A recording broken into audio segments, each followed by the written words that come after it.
cover-up. It began in Roswell, New Mexico. Near White Sands and Alamogordo, Roswell was home base for many early tests of atom bombs and guided missiles. Here, also, the practice of military stonewalling may have been perpetrated. The case began when Roswell businessman Dan Wilmot witnessed an amazing object over the town.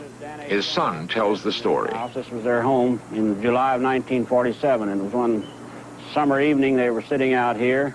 Dad looked up in the west and saw an object that came down and had lights blinking, and it was rather frightening to him, but he said all of a sudden it seemed to rock a little bit and sort of counterbalanced itself, wiggle a little bit, then seemed to settle down and take off at a rapid rate of speed. The next day, reporters heard that the Air Force had found fragments of the mystery object crashed on a remote ranch northwest of Roswell. Excitement ran high until officials announced it was only a weather balloon. Major Jesse Marcel, in charge of the operation, now tells a far different story. They took pictures, of course. They had a whole flock of microphones there. They wanted me they wanted some comments from me, but I wasn't at liberty to do that. So all I could do is keep my mouth shut.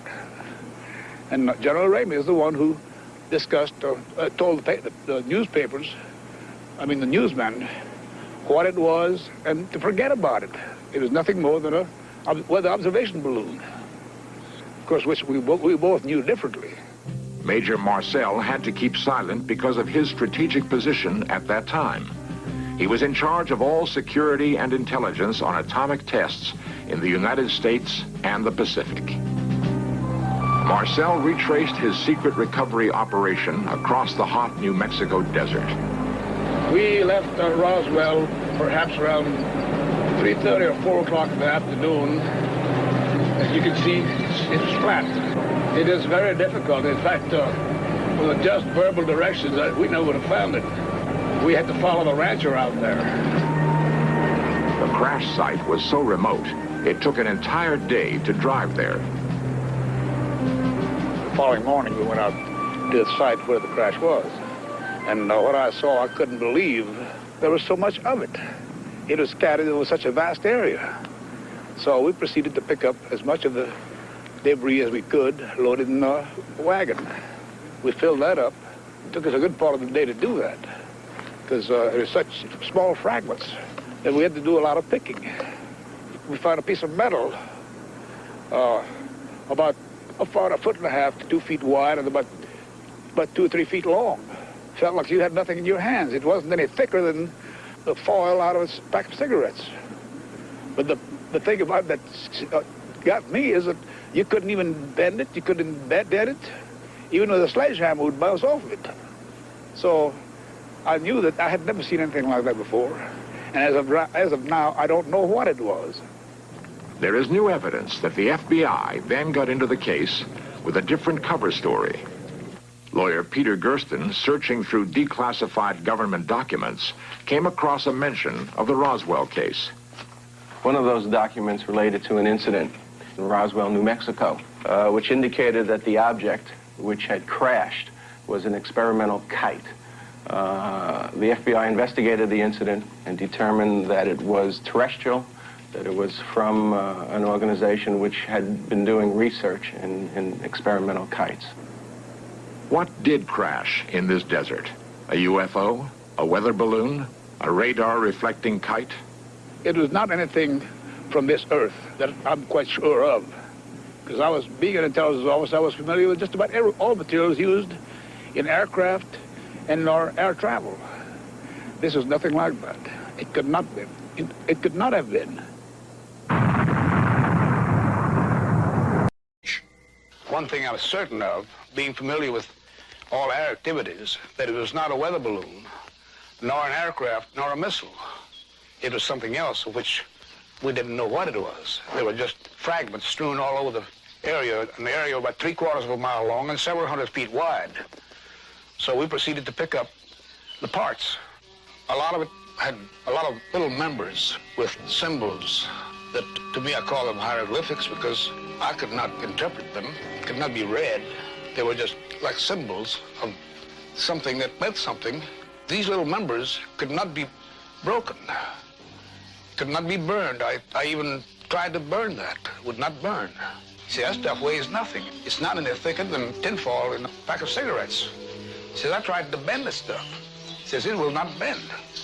He says, we did all we could to bend it. It would not bend. He says, we even tried making a dent in it with a 16-pound sledgehammer. He says, still no dent in it. The newsmen saw very little of that material, a very small portion of it. And none of the important things, like these members that had these hieroglyphics or markings on. They wanted me to tell them about it, and I couldn't say anything. And when the general came in, he told me not to say anything, that he would handle it. My dad was the base intelligence officer here at the Roswell Army Airfield in 1947. When we first were stationed at the air base, we lived in base housing. And about 6 months later, that's when my dad bought the house here in Roswell. There's the house. You see it? On the corner. Oh, right on the corner. This is a ranching community, not too many people here at that time. Apparently something crashed on the Foster Ranch, which is about 75 miles northwest of Roswell.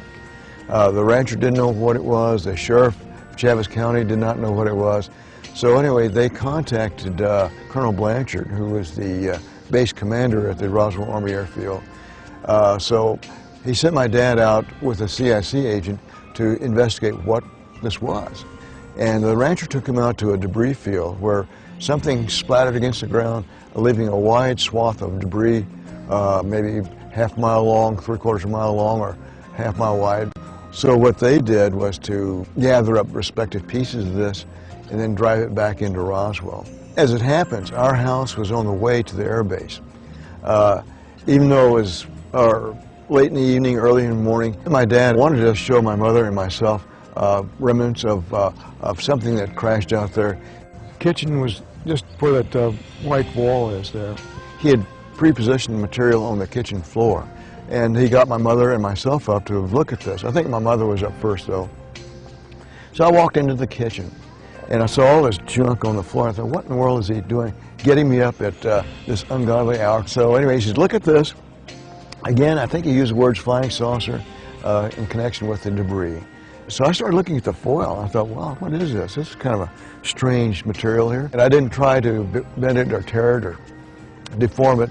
My dad did, though. And when he got back to the base, and he said it could not be permanently dented. One of his guys worked with him, took a sledgehammer and tried to bend it. No permanent deformity with it at all. So this is very strange material. The next thing I looked at was there's some little beams on the floor, too.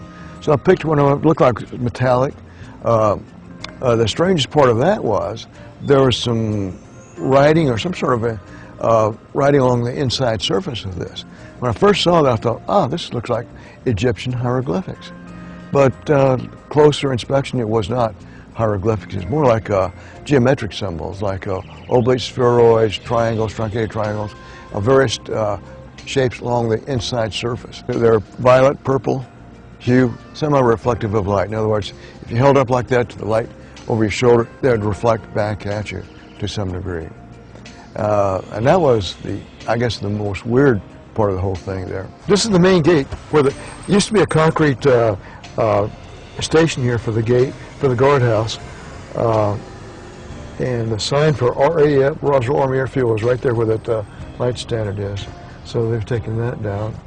But that's where the main gate was that you had to pass through to get on the base. Yeah, that's where the control tower for the air base was. Where they control incoming and outgoing flights of B-29s. There should be a big hangar down this way where they brought the bodies and the debris field first. And because there was a battery room in there which is kind of sequestered, and that's where they put the bodies. That's what I've been told. My dad, apparently under the direction of Colonel Blanchard, flew this debris to Fort Worth, where General Ramey, who was an 8th Air Force commander, to show him. And apparently the law was laid down at that time that no word was to be spoken about this.